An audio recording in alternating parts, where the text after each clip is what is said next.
Israeli Prime Minister Benjamin Netanyahu has vowed to hunt down the leaders of Hamas after the military said it had recovered the bodies of 6 hostages from a tunnel in southern Gaza. The militant group captured them during the October 7th terror attacks. One by one, the names of the 6 hostages are read out on Israeli TV, crushing the last hopes of their relatives and friends. A few hours ago, we informed the families that the IDF located the bodies of their loved ones in an underground tunnel in Rafah. Our initial assessment suggests they were brutally murdered by Hamas terrorists shortly before we reached them. They were kidnapped alive on the morning of October 7th by the terrorist organization Hamas. One of the hostages was 23-year-old Israeli-American Hirsch Goldberg-Polin.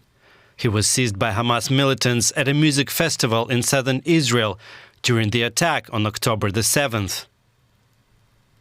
Speaking to DW in December, his mother was full of hope he would soon be released.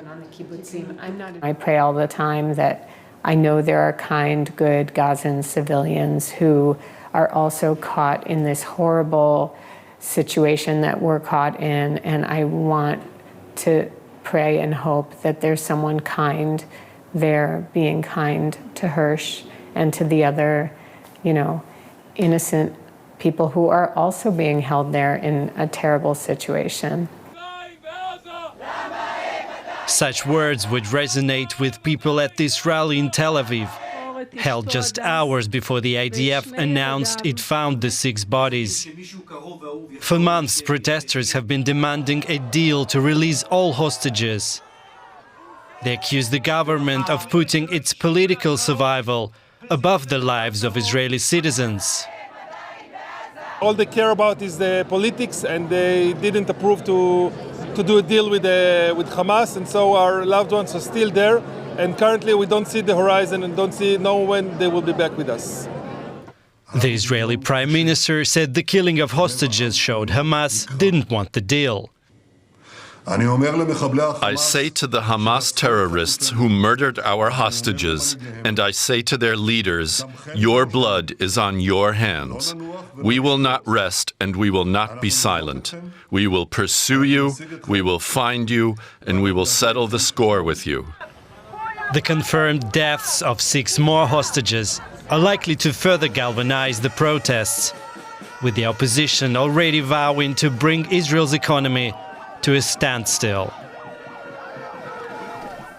Journalist Balig Sladeen has more on this story for us from Tel Aviv. Balig, have additional details emerged about this operation to recover the bodies of the hostages?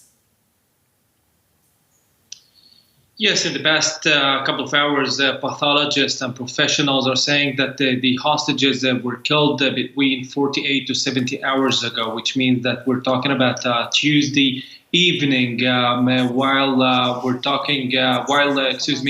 the cabinet was taking their decision on the Israeli presence in the Philadelphia corridor, not very far away from there in Rafah. They were murdered by Hamas militants, apparently, and according to the details, they were found with headshots, all of them, alongside the other like shots in other areas.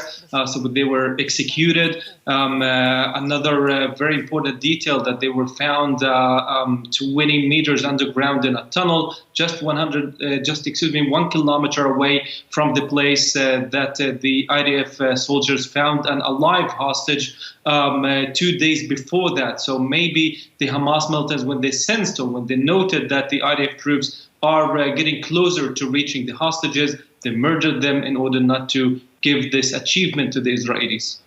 Now, this will be just devastating news for families who say their loved ones been murdered after surviving almost 11 months in Hamas captivity. How much of that anger will also be directed toward the Netanyahu government for not securing a deal for their release? Yes, well, yesterday evening I was also present and covering the event that happens every single Saturday evening. The hostages or the families of the hostages hold that event every end of Shabbat, and we can tell that the anger tilts toward one direction, which is the Israeli government. They accuse the Prime Minister of jeopardizing the hostage deal, and the results that we're seeing, the devastating results that we're seeing this morning, are the direct result of his decision. That's according to some of the families of the hostages. We're going to see that the families of the hostages, and after some statements that they have released yesterday and also today, they are planning to exceed or just get this protest and demands for the hostage deal bigger and bigger, maybe today and also during the week. Now, today, Israeli opposition leader Yair Lapid has called for a strike to shut down Israel's economy in an effort to pressure the government to reach a deal. How influential do you think this might be? Yes, well, already a number of businesses has declared that they are accepting this strike, and they're not going to be operating in the next 24 hours. All of these businesses are small to medium businesses. For now, we're talking about restaurants, chains of restaurants, and cinema halls, and maybe some malls. But the bigger issue here is the reported meeting between the workers' union, or actually the head of the workers' union in Israel, called the Histadrut, is a very powerful organization in Israel, with some of the families of the hostages that want to convince him to call for a strike as well. If that happens, and this meeting should take place later today, if that happens, then maybe that will put more pressure. But from what I understand, and according to the Prime Minister's office, he's not planning to change his policy, will continue to seek a hostage deal, but will not give up on any of the strategic assets that Israel already holds, the Philadelphia corridor, the Netzarim corridor, and many of the things that are considered to be an obstacle for a deal. And the Israeli Prime Minister and the government still thinks that this is very important for guaranteeing Israel's security in the future. Thank you so much for joining us. That is Balig Sladeen in Tel Aviv. Thank you.